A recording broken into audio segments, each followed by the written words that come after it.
జగన్ కుటుంబాన్ని టార్గెట్ చేసి వ్యక్తిగతంగా ఇబ్బంది పెట్టే ప్రయత్నం చేస్తున్నారని వైసీపీ నేత పోతిన మహేష్ విమర్శించారు. ఒక జర్నలిస్ట్ మాట్లాడిన దాన్ని వైసీపీకి ఆపాదించడం ఏంటని ప్రశ్నించారు.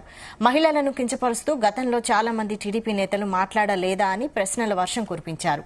హోంమంత్రి గతంలో మాట్లాడిన వీడియోను మీడియా సమక్షంలో ప్లే చేశారు.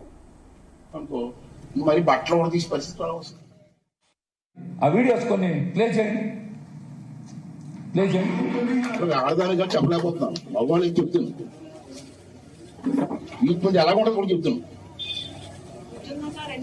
గౌరవం అంటే గౌరవిస్తున్నాం ఒక ఆరాంశంగా. మళ్ళీ మాట తప్పాడు సీఏ గారి మాకు అందరి పెద్ద మాట ఇచ్చి మాట తప్పు అనుకో, మళ్ళీ బట్టలు కూడా తీసి పరిస్థితి వస్తుంది. అరే నేను మాట్లాడతా. విజయలక్ష్మి గారిని ఏమని పిలుస్తారమ్మా అందరూను? విజయమ్మ. భారతిరెడ్డి గారిని భారతమ్మ. విజయమ్మ గారిని విజయమ్మ అని పిలుస్తారు, భారతిరెడ్డి గారిని భారతమ్మ పిలుస్తారు.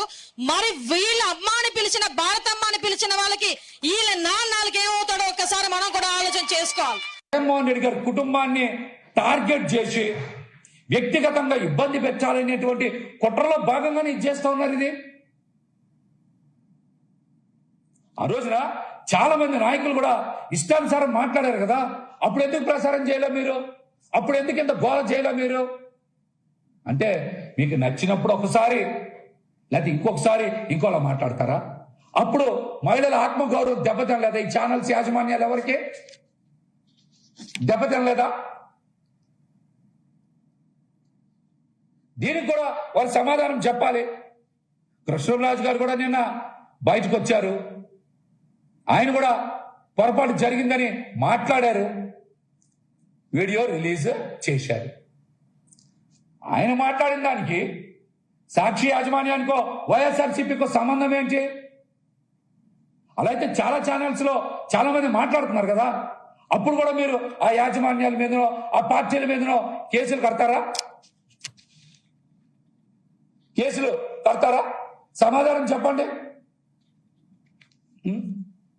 దీన్ని అర్థం పెట్టుకొని అత్యంత దారుణంగా వైఎస్ఆర్సీపీ పార్టీ మీద, జగన్మోహన్ రెడ్డి గారి కుటుంబం మీద విషం చిమ్మేటువంటి ప్రయత్నం చేస్తా ఉన్నారు. ఇవంతా చేసేది తెలుగుదేశం పార్టీ సోషల్ మీడియా తోడేళ్లే. ఈ విష ప్రచారం చేసేదంతా తెలుగుదేశం పార్టీ సోషల్ మీడియా తోడేళ్లే ఈ దారుణాలకి, ఈ అకృత్యాలకి పాల్పడతా ఉన్నారు.